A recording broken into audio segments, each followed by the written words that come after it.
வணக்கம், இது உங்கள் தினக்கதிர். ஜிஎஸ்டிக்கு எதிராக கடுமையான விமர்சனங்களை முன்வைத்துள்ள திமுக தலைவரும் தமிழக முதல்வருமான ஸ்டாலின், குறிப்பாக சமூகத்தின் பொருளாதாரத்தில் பின்தங்கிய பிரிவினரை சுரண்டுகின்றனர் என்று முத்திரை குத்தினார். ஜிஎஸ்டியின் பரவலான தன்மை குறித்து ஸ்டாலின் கவலைகளை எழுப்பினார். இது செல்ஃபி எடுப்பது போன்ற செயல்களுக்கு, வரி விதிப்பு போன்ற அன்றாட வாழ்க்கையின் அற்பமான அம்சங்களுக்கும் கூட அதன் வரம்பை விரிவுபடுத்துகிறது என்று பரிந்துரைத்தார். சாதாரண குடிமக்கள் மீது சுமத்தப்படும் சுமையை அவர் சுட்டிக்காட்டினார். உணவருந்துவது முதல் சிறிய வாகனங்கள் பழுதுபார்ப்பு வரையிலான நிகழ்வுகளை மேற்கோள் காட்டி, இதற்கு ஜிஎஸ்டி பொருந்தும். ஜிஎஸ்டியின் நெருக்கடியே அதிகளவில் உணரும் நடுத்தர வர்க்க குடும்பங்கள் மத்தியில் ஏற்பட்டுள்ள ஏமாற்றத்தை ஸ்டாலின் எடுத்துக்காட்டினார். ஜிஎஸ்டியால் சாதாரண குடிமக்கள் அனுபவிக்கும் நிதி நெருக்கடியை கருத்தில் கொள்ளாததுடன், கார்ப்பரேட் வரிகளுக்கு அதன் மெத்தனத்தை இணைத்து ஆளும் பிஜேபி அரசாங்கத்தின் இரக்கத்தை அவரது சொல்லாட்சி கேள்விக்குள்ளாக்கியது.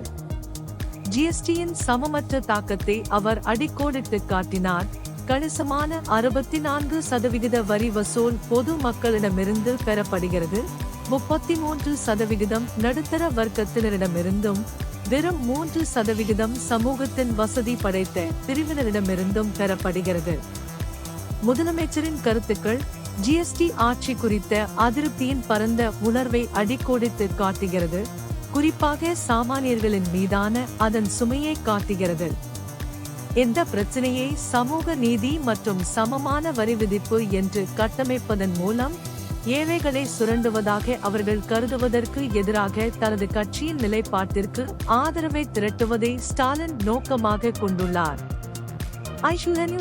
ஐஷுடே கூட்டணியை தேர்ந்தெடுக்கும்படி வாக்காளர்களை வற்புறுத்துவதன் மூலம் அவர் இந்த உணர்வை சுருக்கமாக பொதிந்தார். அநீதியான நிதி கொள்கைகள் என்று அவர் கருதும் நடவடிக்கைகளுக்கு எதிராக நடவடிக்கை எடுப்பதற்கான அழைப்பை காட்டினார்.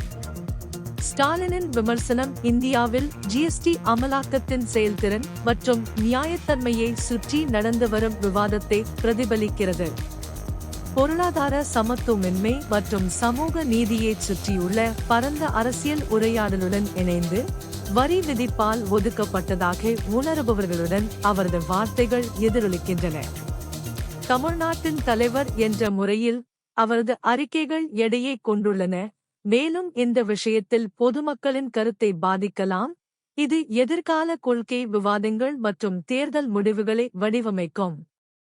சுருக்கமாக, ஜிஎஸ்டி சுரண்டல் மற்றும் பிற்போக்குத்தனமானது என்று ஸ்டாலினின் கண்டனம் ஏழை மற்றும் நடுத்தர வர்க்கத்தின் மீது அதன் தாக்கம் பற்றிய பரந்த கவலைகளை எடுத்துக்காட்டுகிறது.